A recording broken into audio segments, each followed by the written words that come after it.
Thank you. Chad, I'm bringing you back into the conversation. So what advice would you give to leaders in our industry to be more welcoming across the board?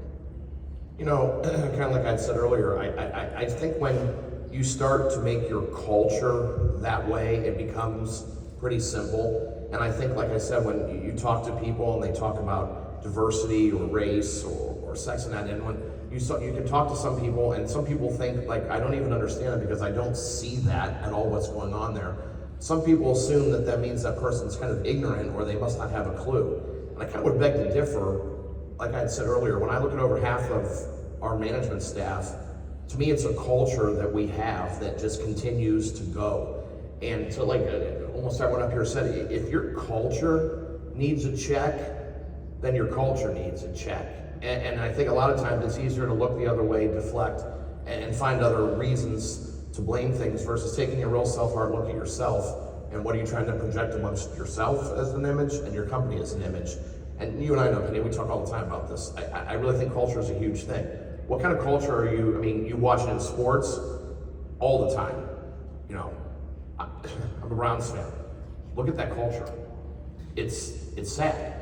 And you look at some of these, and let it be, and like I said, in companies, in businesses, and in life, you know, the people you surround yourself with and how you want to go about things, I'm a firm believer, kind of set the tone of who you are.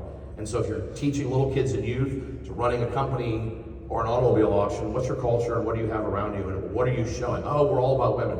I have a wife and I have a daughter and my mom, and then, but in the company, there's none of it. People can see through all of that stuff. And I think, like I said, true culture can define the route you're going to go. And I'm proud to say at both Akron and Value, our culture speaks for itself.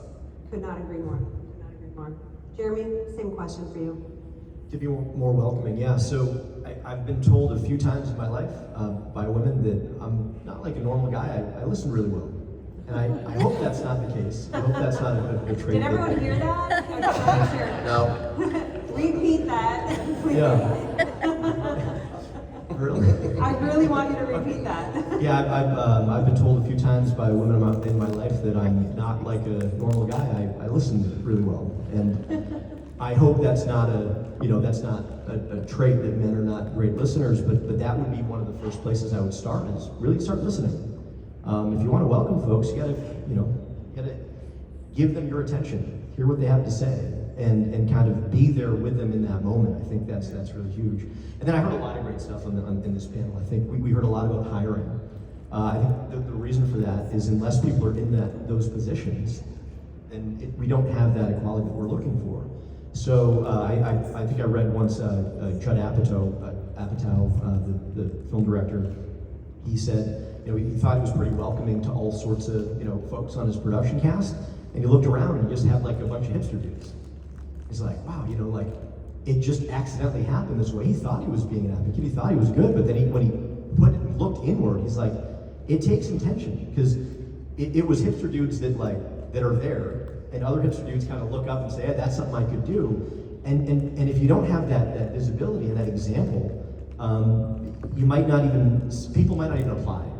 So I think being intentional about hiring is huge, and giving folks those opportunities. And last, I really love your point, Danny, about language. It's really subtle, but there's a lot of ingrained basic terminology that we use we don't think much about. I'm guilty of saying, hey guys, let's go over here. I'm trying to switch to folks, and all these things. I think it does take, just like it does with hiring, it takes intention with your language and being thoughtful to just be as inclusive as you can to our women partners in the industry. Words matter. They do.